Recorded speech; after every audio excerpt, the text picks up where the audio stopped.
we will be recording, and we'll take it from there. So we'll make a start. Today our theme is mental health awareness, as it happens to be Mental Health Awareness Week. We want to look at how we're all coping in lockdown. And our speaker fits perfectly into that area. We also want to start to look at looking forward. Where do we go from here? What's going to be happening differently? So if you've got any questions, again, put a Q in the chat box and we'll come to you afterwards. If you've got any useful links and things, I know Sharon's usually got lots of links that she's good at sharing with us, then please put those in the chat box as well, because after the event I do send a copy of the chat and the video over to you so you can see all the links again there. Okay, so we'll make a start with our main speaker, Martin. Thank you so much for joining us. Welcome. Martin is it says on your LinkedIn, you're an author, business coach, speaker, motivation, education, stress, confidence, purpose, life, health, remembering. And you're from Empathy Coaching. Have I said that all in the wrong order? That sounds all right. That sounds okay. Yeah, I mean, coach, speaker, author. I do inspiration, motivation, education. And my big thing is helping people live a life worth remembering. So, that's what I'm all about. Okay, brilliant. And your talk is entitled, that's the only bit, that piece of paper I can't find. I know what it's called. To remind us. Over to you, Martin. All right, thanks, Rich. Hi, everybody. Okay, the talk is entitled A Great Big Extraordinary Tomorrow. And does anybody know what ride or song from Disney I may have kind of based that off of? Anybody got any Disney fans in the house now? It's a great big beautiful tomorrow. I just didn't want to get sued by Disney, to be honest, because I kind of respect them. So I changed it. It's an extraordinary tomorrow. Extraordinary is a word that I am using a lot. In fact, from day one of this kind of current global trauma, I felt that these were extraordinary times that we were living in for a number of reasons. And so that's kind of the basis of my talk. It's about extraordinary times. And there is this rush at the moment as things are kind of loosening, but we are still in the depths of something very, very serious. There's this kind of desperate rush, desperation, frustration to get back to normal, to get back to how life was before, get back to the lives that we had. And there's definitely a lot of extraordinary things for us to rush back to. Hugging my parents is definitely on the list. And I'm sure all of us have got a lot of things that we would like to, without the restrictions of where we are right now, would like to do and go back to. And, it's like travel, going to concerts, cinemas, sport, obviously. And even for people, maybe not yourselves or maybe other people, about going back to work in a more fuller fashion. Because, they enjoy work and it fulfills a purpose to them. So these things are really important. There is an extraordinary wealth of things that we should, enjoy going back to. There is a big however, though. And if we kind of get into our little time machine and go to pre-COVID-19 times, there was a part of life. And it may have affected you. It may affect friends, family, colleagues, clients. So, my messages ring not just for you, but all those people you touch. There was a segment of life that wasn't serving people. And sometimes we can kind of forget that when we're kind of in lockdown like this and things are maybe, for some people, a little bit calmer, some people are a little bit busier. Sometimes it's difficult to remember just how crazy life was. Pre-COVID-19, politics was pretty crazy. Caricatures, I know we still got caricatures, but some people are, trying to step into leadership and be a character rather than caricature. There's a lot of division, which was driving in countries and society and cultures and communities. It was driving resentment and hatred and People were chaining themselves to boats in the middle of the street, duct taping themselves to windows of banks. It felt pretty out of control. When you kind of look back and go, what the hell were we doing? And in the corporate world, in the business world, millions and millions of people getting in that trap of working harder and longer, and expectations and pressure and responsibilities, and before you know it, on a path to burnout and depression and high anxiety, which is my background. You know, I am a product of those times. And yet that all starts with somebody being conscientious, wanting to do a good job, make some money doing a good job, pay the bills and look after their family. You know, things that usually end up in burnout and depression often start like that. Just everyday, ordinary people just wanted to do a good job and look after their family and have a good life.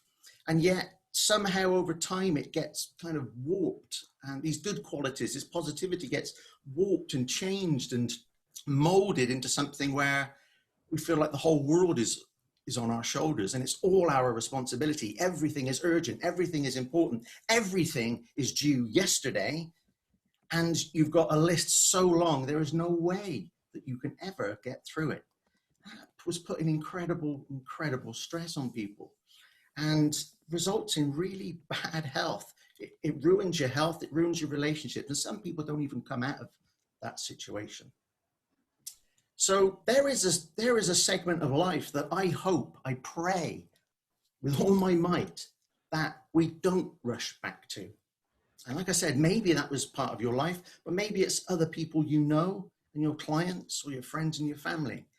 And this is an extraordinary time. If you think about how out of control our world seemed to be, you know, humanity really was out of control. It was rushing at 1,000 miles an hour, and nothing was going to stop it.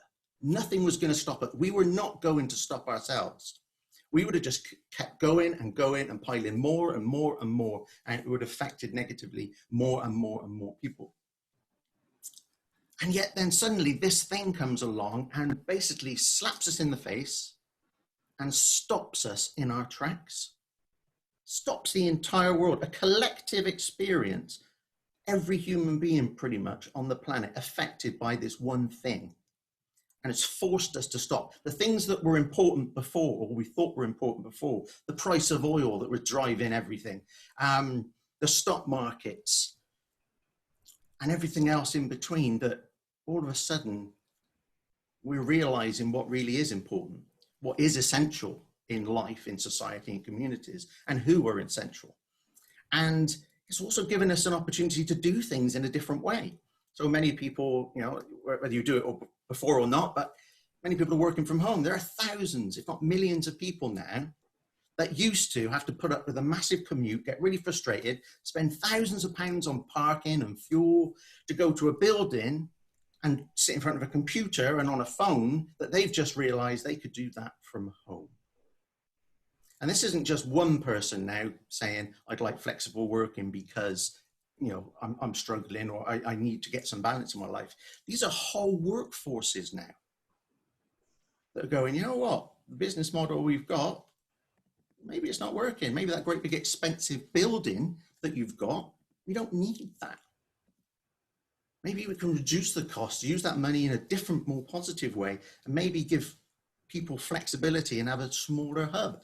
It's kind of these sorts of challenges now. People are experiencing things. They're spending more time with their family. Some people, maybe that's not a good thing, but for the vast majority, spending time with their family, quality time with their family, having tea around the table, seeing their kids after school, or even doing their schoolwork now, and getting involved in their homeworks and seeing how amazing they truly are and how resilient our kids are. Maybe we've got new habits of going out for our daily walk as a family, or a bike ride as a family. These extraordinary times have afforded us a view of life that we wouldn't have had otherwise. We wouldn't have stopped.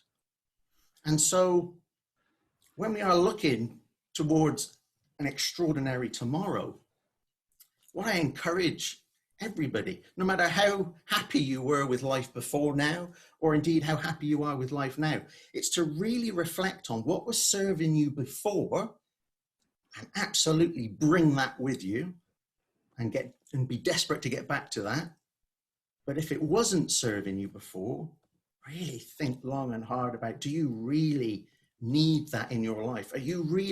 You've got an opportunity now to make a different choice, to make some decisions, to have conversations about making some changes that are going to significantly impact your life going forward. It's an opportunity not to be missed. This isn't really, hopefully this isn't really going to happen again. Human race isn't going to stop like this. In the movies, it's an alien invasion or a zombie apocalypse. For us, it's this virus, and it's given us opportunity to stop. And I believe, and it's just my belief, that it would be a disservice, it would be disrespectful to the millions of people that have had this virus and the hundreds of thousands of people that have died as a result of this virus. It would be a disservice if we didn't stop. Everybody that comes out of this didn't stop, learn, and do something a little bit different. Live a little healthier, live in a more positive way. You see, when we kind of, to wrap things up, it's when we came into the 20s, we were all kind of excited with this expectation of, actually, we've now got a definable decade, the 20s, because really the noughties and the 10s really, it's not really a decade you can get behind, is it? But we had the 20s, and when we look back 100 years ago, the 1920s, we look at it as, it wasn't all sunshine and rainbows, but it was decadence. It was creative. There was a lot of stuff that just took off and flourished in that decade. Went a little bit Pete Tong at the end, but for the most part, it was an incredibly inspiring decade. And as we came into our 20s, you kind of look at, in 100 years' time, what are those people going to be looking at us? Our roaring 20s. What is our 20s going to stand for? What are we going to stand for? Could this possibly be the time when we make some changes, when we decide to do things differently, when we act more positively in terms of our lives, our personal lives, our professional lives, how we're going about things with the planet, all of that? Is this the decade when maybe people start taking control of their lives again?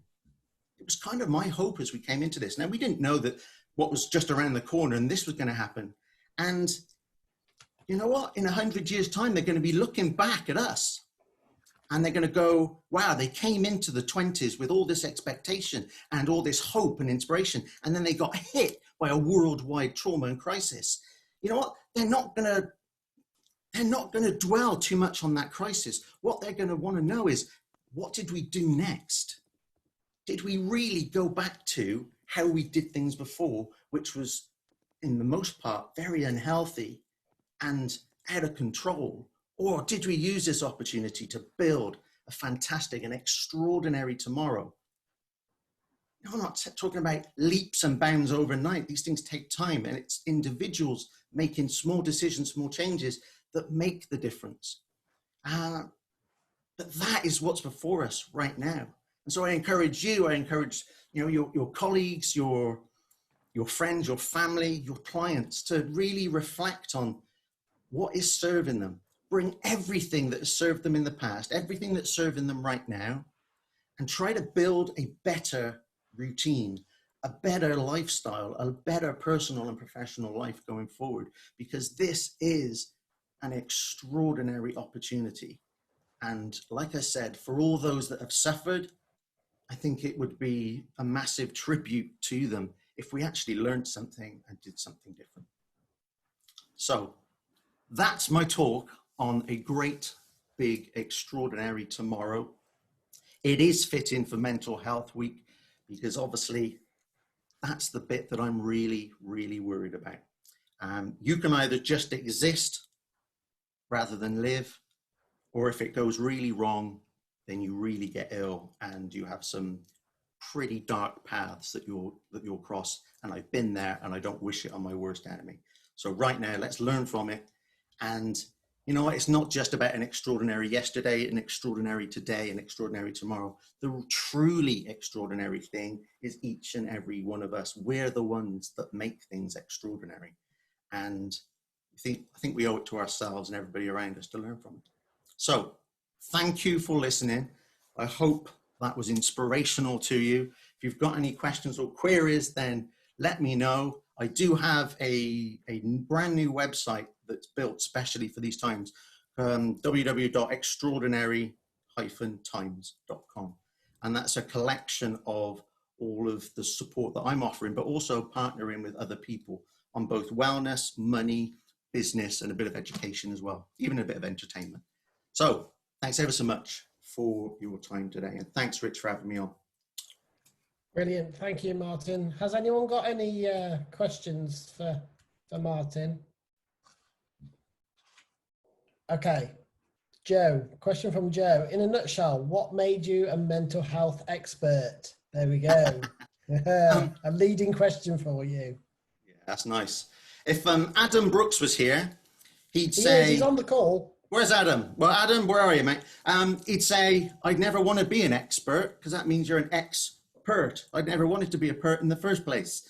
And he's right. I don't consider myself an expert, but I do have considerable lived-in experience. I was in the corporate world for 20 years. It was something I fell into, just like many people fall into jobs, give it a couple of years, then get my proper job. 2 years ended in 20 years. But I diverged from myself. I wasn't myself. I was diverging from my core values, my core beliefs, my purpose, and left myself behind. And I didn't feel like I fitted in. I didn't feel like I was good enough, even though, you know, I was doing a great job.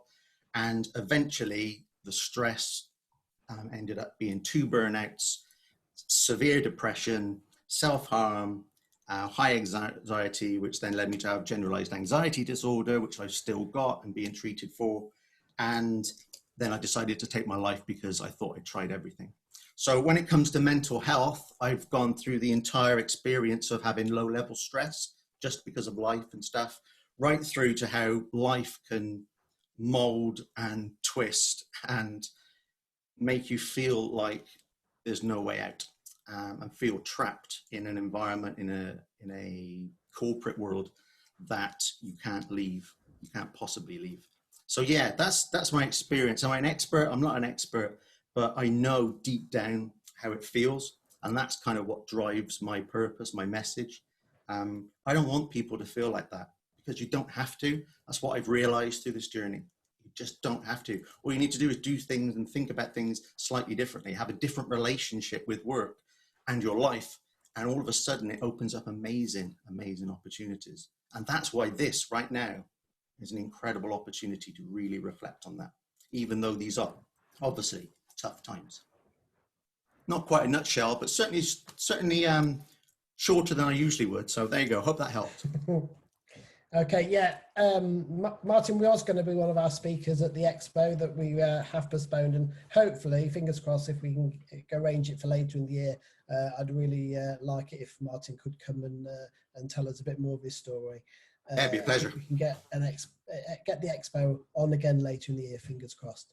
Now, Ange has got a question. Do you want to ask the question yourself, Ange? If I work for the council and I'm thinking about what changes we can make going forward, and if government came to you and said, what one thing would you change in people's minds to move forward and respect what's happened, what would you do? That is an awesome question. I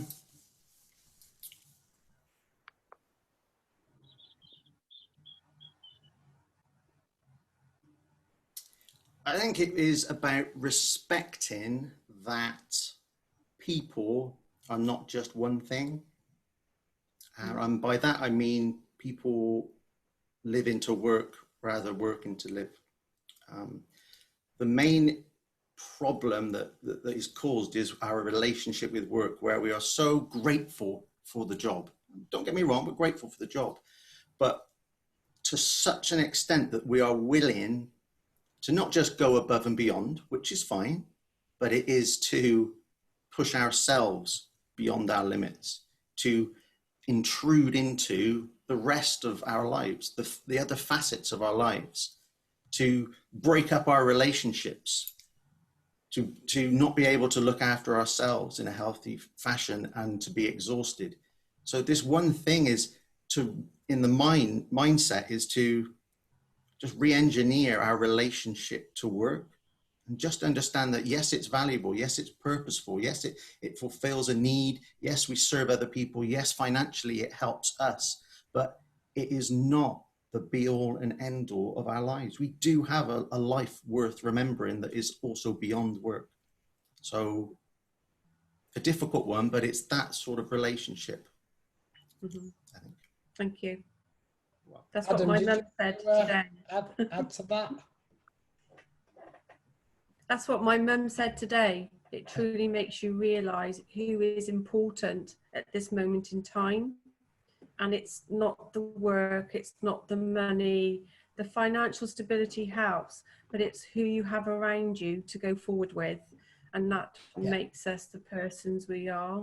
And I've spoken with my mum today, and it's amazing actually how she looks at things, and it's made me think.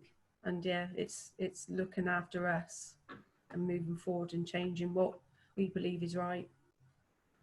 I've got 20 years experience working in high street names you would know, massive brands, at its height, 70,000 people in a company full of all kinds of different brands, in a building of 3,000 people, in like a division of 300, in a department of about 30, right? People. And yet, I don't think I've ever felt so lonely, so isolated than I have when I was working in that environment, because people weren't working together. They weren't partnering. They weren't supporting each other. You had project managers. You just had bits. You were just contributing to part of a wheel or part of a puzzle. But when I left all of that, when I'm now in this new world, this new coaching and speaking world, it was like seeing the world for the first time. I was just, and I still am, in awe of the opportunity, the global opportunity we have in terms of what value you can add, what purpose you can have, the people you can connect with and work with.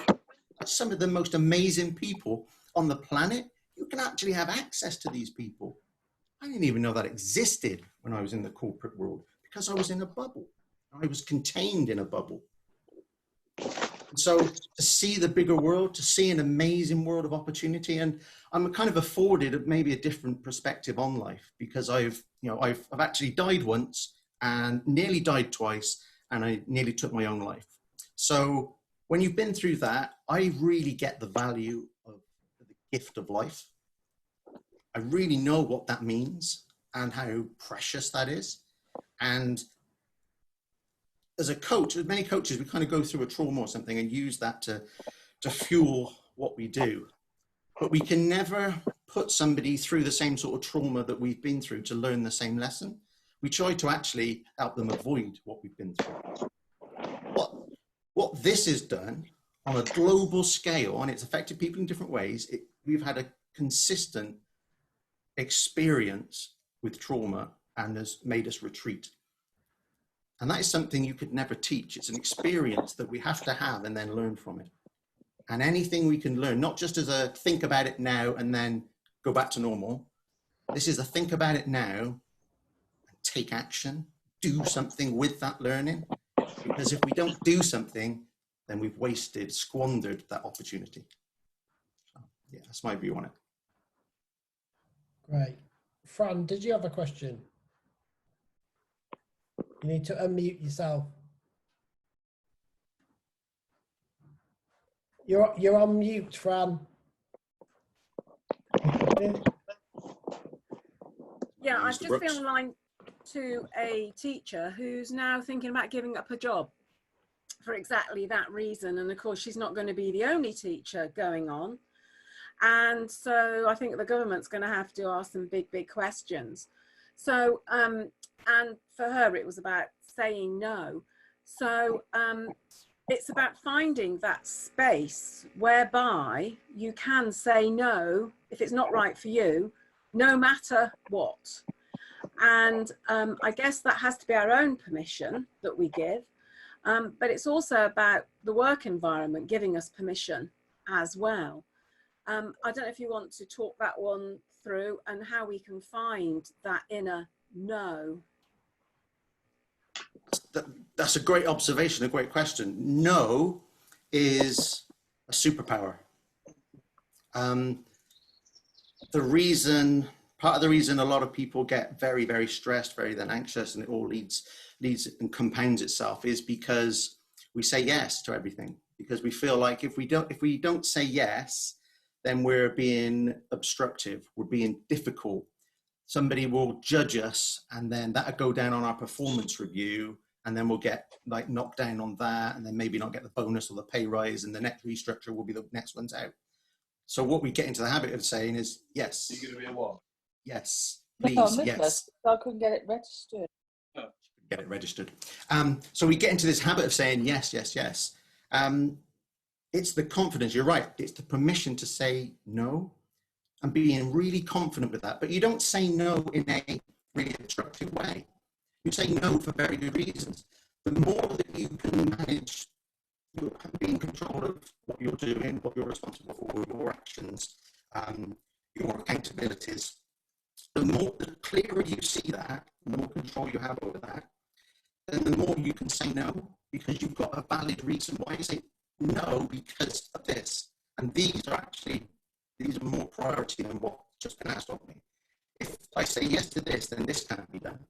And it literally is just being really strict with these things. And once you've got that confidence, and you've got that clarity on your own work, then you can have better conversations about the no. And it's not usually just blanket no. It's like no for me, but maybe somebody else can help. Or no to this bit, but I could do this bit tomorrow. Or, it's a conversation. But no is a superpower. But you have to be in control of what you're doing. You have to have the rationale behind it. Because when you don't know if a yes or a no is going to be push you over the edge or not.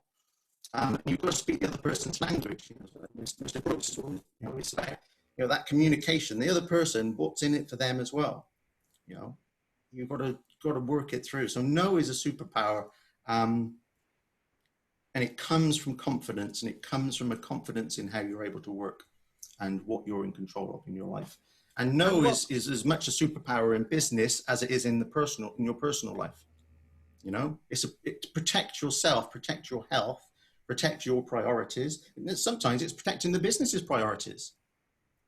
A hearty no can be, incredibly empowering and incredibly powerful, and very often is the right choice. That's my views on no, and it's difficult in the teaching. I totally get the teaching because I come from a family of teachers, and I know that struggle. I know where that heads as well, and it's tough. And we can't, in that pre-COVID-19 world that I described, that crazy out of control world, it was just, we were piling on top of piling on top of piling. Yeah, in business, in education, the public sector, the private sector, in every facet of life, we were just piling on top. And that's the bit we've got to stop. We've got to be able to manage things. You've got to break it. Yeah, you're always going to break it, right? The more stuff you pile on top, it's going to fall over or break at some point. I say you've got to break the message from business. Yeah. That it's okay. And you got to remember that one thing that I didn't say earlier was, part of that pre-COVID-19 world was the business world, the corporate world, a lot of the large corporations kind of stuff. They're still working on an out-of-date 100-year-old model that was manufacturing model. Yeah, that is in no way fit for purpose in the 21st century with our lifestyles, with the technology and everything. Yeah, that model is seriously broken. The school model, many of it in terms of curriculum stuff has gone back to Victorian age. It is not suitable for the 21st century and the technology and the opportunities and the amazing, extraordinary world that we live in. So a lot of these things were very broken. So I find it just fascinating. Genuinely fascinating that we were so out of control, and then this one thing comes along and just goes, everything you thought was important, forget it, and stop. What's really important That's the question. Yes. Yeah, right. That's What's really important? Is anything really urgent? Urgent enough for you to put your life on the line? No, I'm not talking about frontline staff, right? For everybody else whose actions are not, saving lives. Is it really worth that? No. Really get some perspective in life, and we've got an opportunity to challenge systems, processes, cultures, and build something just extraordinary, because what we do next is going to define not only this generation, but the generations going forward. About us all and rallying. It will define what tomorrow looks like. About us all rallying together and saying, no, we're not going to be treated like that anymore. We do have choice. Yeah. But it's individual responsibility. In that old world, we were divided and being split and being treated like children in many ways, especially in the corporate world. You were told what to do, when to do, how to do it.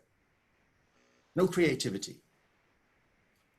But I'm a grown man with a mortgage and a family and a wife, and I look after children, and yet I feel like a child. What's going on? So in this fractured society that we had and working practices, we've seen, although we've had to retreat into our homes, the spirit of community. And I know there are idiots out there, right? I know that some people don't follow the rules, but the vast majority of us have come together, are supporting each other across the world, because we've all discovered Zoom. It's not just a small business tool now. It's the tool for everybody to use to bring families together. We've truly come together in a way that, again, we wouldn't have done if this didn't happen. So what can we learn from that? How can we keep that and take it forward, rather than going, well, that was nice. It was a bit of a tough time. There were some good experiences there, but let's go back to normal. And when we go back to normal, I won't be able to do all these things. So the community thing goes out the window. We'll start fighting again. No, I won't see my family. No, I will be so exhausted that I can't play with my kids at the weekend. Yes, I haven't looked after myself, so chances of me having a heart attack are probably pretty high, and therefore I'll probably die and I won't even see my family. Yeah. What are we doing, right? This is the time. I almost can't put into words how passionate I feel about it. This is the time. Really hear that, Martin. Yeah, it's a real rallying call. If we don't, like I said, it's not going to happen overnight. And it's not about rioting in the streets, because we tried that before COVID-19. Look how that turned out. This is about individuals maybe coming together in small groups, or as individuals making those choices that are slightly better for us and our families, and seeing how that works. And that will filter through, and that will build that extraordinary tomorrow that I just know is waiting there for us. But we're the ones that has to take the action. It's not just going to be there and we're going to walk into it. And my biggest fear is we do just go back to normal. But I have to have faith and hope in that there is a lot of people on this planet that are realizing that, there's a better way. And actually, let's try something different. Brilliant. Adam, did you want to add to that? Yeah, happy to, mate. Thank you.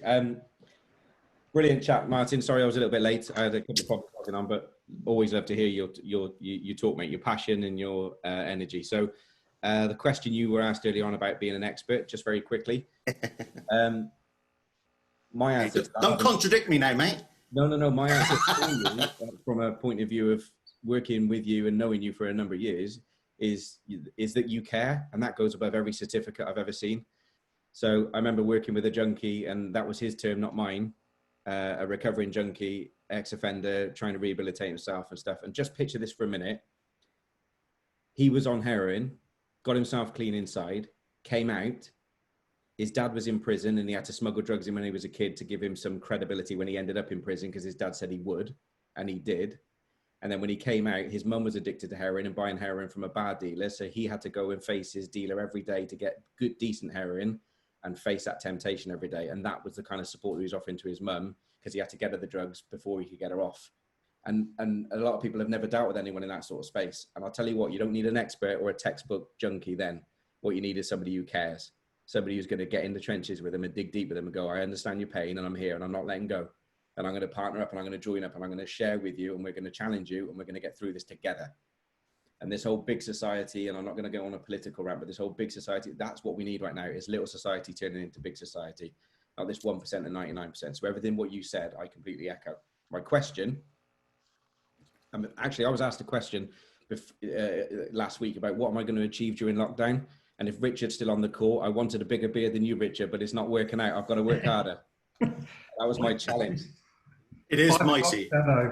That is a mighty respectful beard, and having grown this little scruff on my face, I take my hat off to you in terms of control and management of that beard. No, my question was... That's a true wisdomous beard, mate. Wisdom, that is. Alchemy beard. My question was in terms of emotional intelligence, really. You mentioned earlier on about saying no, which I totally agree with, say no more, and, you know, without guilt, without feeling the guilt of actually standing up for yourself and standing up and being more assertive and standing up for what you believe in and what you feel is right. But how do we manage the guilt that comes with saying no? That's my question. You always ask the best questions. It always gets me thinking, does Mr. Brooks. You're right, guilt, we're a funny old species. You know, almost anything we do, we can feel guilty about. It is partly about that purpose, that if you are truly aligned to your values, your purpose, your beliefs, if you know in your heart what is right for you to do, what is wrong for you to do, what is going to be productive, what isn't going to be productive, what is healthy, what isn't healthy, what's of value, what's of priority and what's not of priority, then it reduces our chances of having that guilt. Guilt is often a case of we think we do something and then the other person is going to have that negative impact and we feel guilty that we've let somebody down or, you know, we weren't there for them or whatever it might be. Like I said earlier, when you say no, you don't just say no, bog off, and then just walk away. The no is the start of a dialogue. The no is, right, well, this is obviously important to you. Here's my world. Here's what's important to me. How can we figure out how to make it work? You know, is that something we do today or can it wait until next week? Is it really something that I need to do or could we get some other people involved? It's the start of a dialogue rather than a definitive no. And when we then help somebody, it's like you serve people, you have purpose. If you help somebody resolve what they want to get done, then you're not going to feel guilty because you've helped them. So think of no as not the end of the conversation. Think of no as the start of a conversation. Maybe that's the best way to look at it. Thanks, Ab. Great. I think from a small business point of view, from myself personally, I think saying no to someone and saying no to work, I don't know what Sharon thinks about this before she goes, saying no is really difficult when you're running a business, and saying no to work, even if it's, you know, not appropriate, is quite difficult. What do you think, Sharon? Yeah, I agree, but I think sometimes it's asking the right questions first. Like, I'm thinking the situation is, you know, someone says, I need this desperately. And like a client will say, I need accounts desperately, or I need an accountant certificate desperately. And you've got to, that, for me and my team, I've got to think about the team as well. So if I say yes, I'm putting pressure on them and me. So I think in that case, it's asking the right questions. And then you might find that it's not always that urgent.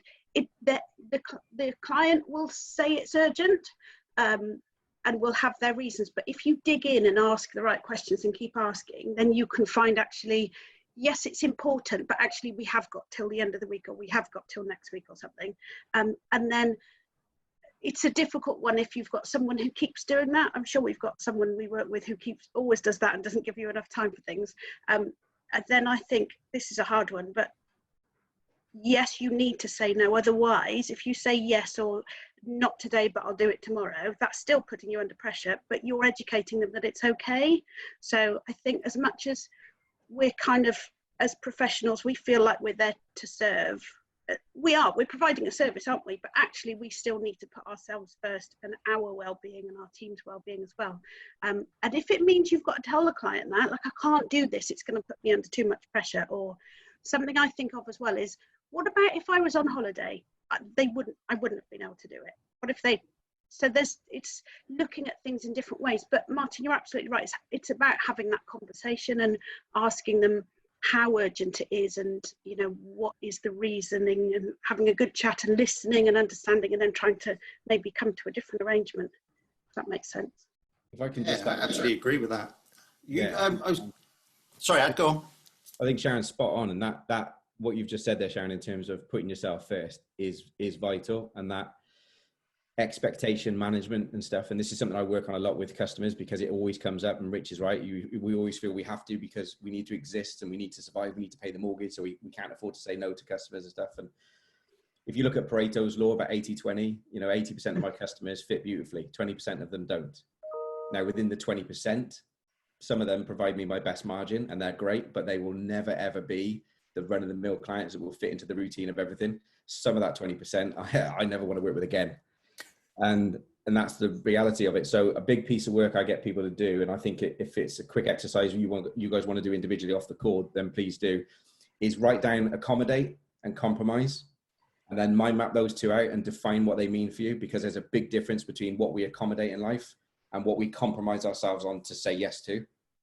And when we get clear on those kind of almost those lines, those boundaries, we set stronger boundaries in our conversations. We set stronger boundaries in our whole marketing, our sales, and our conversations. And we won't accept being put into that compromised position, because the reason we get angry or upset and depressed is when we're compromised as human beings, when we're made to feel unhappy. And sometimes we make ourselves feel unhappy because we make a decision that we think is the right decision to please other people. And it shoves us right at the back of the queue. So yeah, compromise accommodate is a useful tool, guys, if you want to do it. So just add to that, Adam. There's a lot about self-care attached to this as well.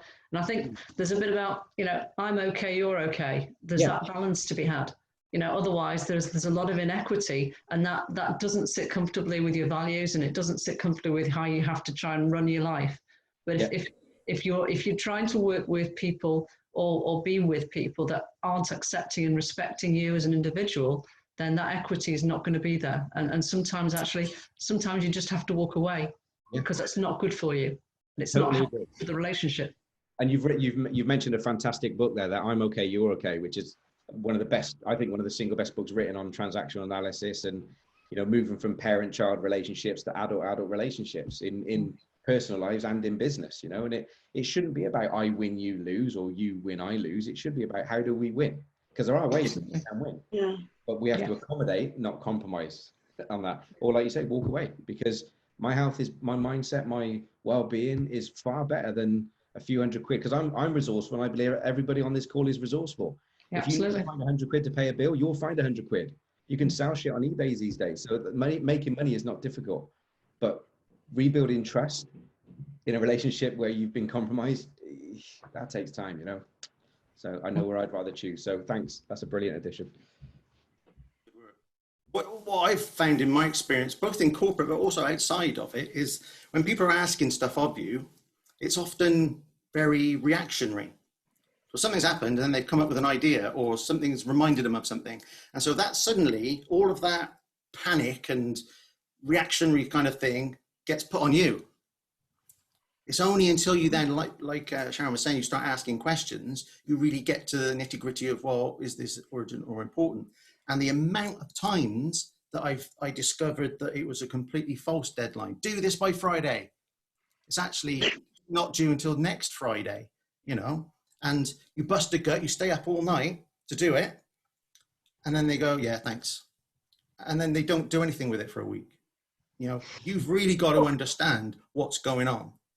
Because false deadlines, false panic, and false reactions to things become the downfall of you, because that just gets all pushed on you if you say yes. You've got to ask the questions. So yeah, having been the victim of that for a long time, and really got into that mindset of, it was businesses, you say businesses job or a client's job to just ask, yeah, for more and more and more. It's our job to say yes or no and to understand what the importance of it is. You know, the world can always ask for more. There's always new stuff, more stuff we can do. But the question is, what's the most important thing that we need to do right now? And sometimes that's a job. Sometimes that's an action. Sometimes that's a project. Sometimes that's taking on a new piece of work. And sometimes that's saying no and actually looking after ourselves and taking some time out. And the long-term benefits of doing that right, getting that right balance is magic. Getting it wrong is pretty catastrophe, a catastrophe, as I found out. Great conversation, guys. Really great conversation. Absolutely great. Has anyone else got any other comments they want to make on this? It has been a really good discussion, really insightful. Rich, I asked one question earlier in the feed, if I can just ask that quickly and then I'll shut up. Yeah. Directed at mine is where do we start, Martin, in terms of understanding if we're just feeling a little bit down, a little bit low and a little bit lost with everything that's going on, to whether it's a bit more serious than that? Where do we begin? Great question, because it's a case of we just carry on regardless, right? That'll be all right, it'll get better. It's nearly the weekend. I've nearly got that vacation booked. It's nearly the bank holiday. Just try and get to the next milestone. The big thing to look out for is essentially, if you are not feeling it, if you are low, if things don't feel right in any way, shape or form for a period of time, not just once in a week or just a week because there's a deadline approaching. I'm talking like, if it's like maybe a couple of months, 2-3 months, and you're feeling this, then it's time to try and do something different, because life is not about feeling like that day in, day out. You've got to have that kind of self-awareness and go, I'm feeling low. I'm not, this doesn't feel right. I'm not fulfilling my purpose, or this seems just out of kilter, and I can't even put it into words, but it just feels, this isn't right. If you're feeling that and it's been going on for a little while, then have a conversation with somebody. Just, and I'd say, talk to me. I don't care who you talk to. I just want to help people. I want to spread that message. I don't care who you talk to. Talk to somebody you trust and tell them how you feel, because getting a fresh perspective on things can help you with, maybe I could just do this one thing different. And sometimes in those early days, it really is just doing maybe 1 or 2 things a little bit differently, or having a slightly different mindset on things. And all of a sudden, that stress is relieved and you feel better about things. So it really is, talking, dialogue, and that self-awareness. Right? The thing with that, it raises then that next set of questions, which is, if I ask for help, or if I admit that I'm not feeling it, am I a failure? I don't want to do that because I don't want to feel a failure. So, maybe you don't speak to your business people, you just speak to a friend or a family member, somebody you trust outside of that situation, so you can go get some good, calm perspective from a caring point of view, not a judgment point of view. So yeah, that's kind of what I would recommend. And the earlier you do it, my God, the better it is. Because if you keep it going, if you don't, it builds and it builds. So it's such a silent thing. It builds and builds and you don't really realize it. And all of a sudden you accept it as the new norm. You just feel like after a while that, after a year of it, it's like, well, this is just how it has to be. This is the tax I have to pay for working and living in the 21st century. Everyone's stressed. Everyone feels like this. No one's really feeling it. So, it's just how it is. You convince yourself, the stories we'll tell ourselves. We'll convince ourselves to stay in a bad situation, or a situation that doesn't serve us. We'll convince ourselves because we're too afraid of, what the unknown. But as Adam always says, what's scarier, staying the same or having a change? And in a year's time, if you're the same and feeling the same as you are now, then that's scarier. So do something about it now. Don't wait. And that then brings us back to right now, this amazing opportunity we have for those of us that maybe aren't affected by the virus, that are going to come through this. My God, this is the opportunity to make those decisions of choices and get the right reflection and perspective on life so that we can move forward. Ooh. Brilliant. That's great. Can I just recommend, Rich, can I recommend a book? Yeah, absolutely. Yeah, so I spent my 20s really suffering with depression quite badly. I got put on Prozac, which my mum thought was amazing. I had a really terrible time. But when I was about 40, we came across this book by an author called Michael Neal, and it's called The Inside Out Theory. And it's all based on thoughts, because when you wake up in the morning and you're not, you stub your toe and you say, oh, I'm going to have a really bad day, you're telling yourself it, and you can just think and change that into a positive. And his book, I recommend to everyone to read. It is absolutely fantastic. It's called The Inside Out Theory by Michael Neal. Great shout, great shout. It's, we create our own reality. Yeah, that's what our minds are doing. Yeah, and we've got as much power to wake up and just be nonplussed about everything, about life, or we can just get excited and motivated and inspired by life, no matter what's going on, no matter whether we stub our toe. And one of the things that really proved this to me was in the deepest, darkest depths of my depression, and I was going on courses trying to learn different things of how I could cope. I could wake up feeling absolutely horrific, chemically completely horrific, completely exhausted, even though I've had 11 hours sleep, mind completely whirring, because at that point we hadn't diagnosed the generalized anxiety disorder.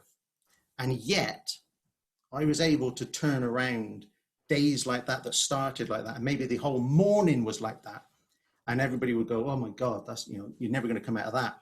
And yet turn it round and get some positives and actually achieve something that I was then proud of at the end of the day.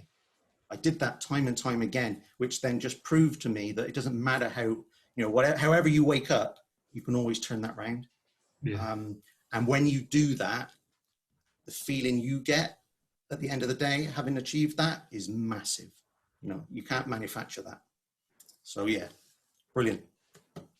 Yeah, so one other thing of that is, since we've been in lockdown, Kerry and I have been keeping a gratitude journal. So we're grateful for everything around us and everything that's going on. We're not worrying about, oh, we need a new car, or, we want to go on this fantastic holiday. We're actually grateful for the car we've got, and, for the house and the garden, etc. And that's been amazing. It really, being grateful and for our health, and what, is fantastic. That's brilliant, again, because a lot of people like journaling, and a lot of people say about this gratitude, and some people just don't get it. But when you start thinking about it, really, that gift of life we've got, the gift that's around us and what we're grateful for, is incredibly powerful. And when I was coming out, when I was in recovery of depression and goodness knows what, right?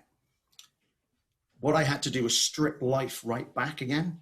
Literally getting out of bed was a positive, because, when in my deepest, darkest depths, I wouldn't want to, I just couldn't face the world.